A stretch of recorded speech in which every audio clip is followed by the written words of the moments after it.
According to the latest report from IDC Research, around 80% of the population that manages social accounts tend to use their smartphone even before taking a shower or brushing their teeth in the morning.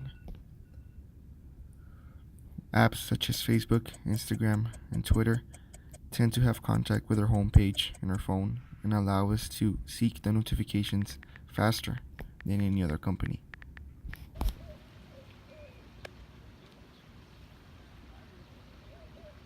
Some report that in crowded places, a person can completely lose contact with anybody around them.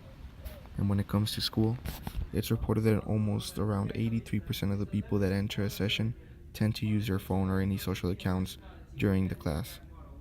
In other words, they don't even know what's going around them. Another report mentions that when it comes to being with friends, one tends to be on their phone, including the people around them, without having actually any quality time, avoiding eye contact and any other physical attributes. 2% of adults worldwide now use social media. An average internet user spends 16 hours online a month, while an average American spends 32 hours online. 79% of US population is online.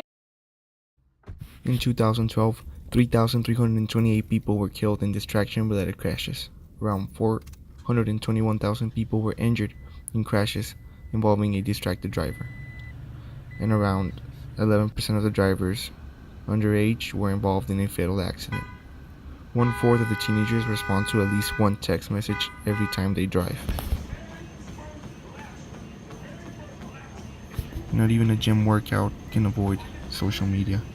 It's estimated that around 67% of the people that enter a gym tend to use their phone either to post pictures or keep in contact. Some gyms have been trying to stop this by putting signs avoiding people to just sit on the machines without having any physical activity and just have contact with their phone.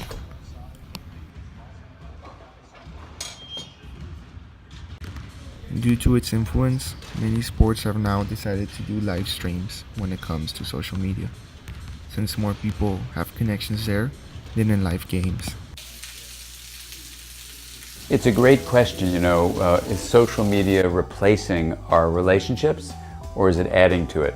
From a brain point of view, the difference between, let's say, email and social media versus face-to-face interaction is very interesting.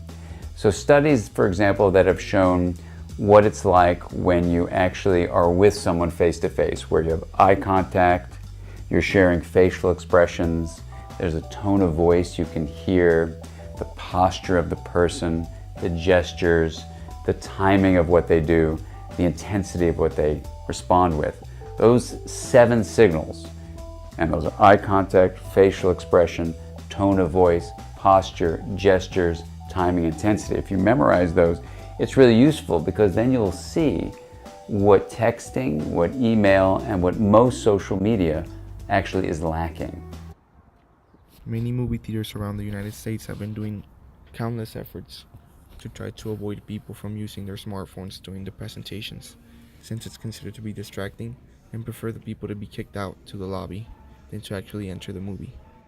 Around 67% of the people that go out or even go to a bar tend to spend most of their time in their smartphone and forget to actually interact with the people around them and have a good time. What I'm deeply concerned about is if social media, email, texting are not actually getting people more face-to-face time with each other or getting them in touch with even what's going on inside of them, then the new generation will be much more used to a very surface level of experiencing the world. So there's nothing inherently wrong with social media, but if it is replacing time for face-to-face, then that could be a big problem.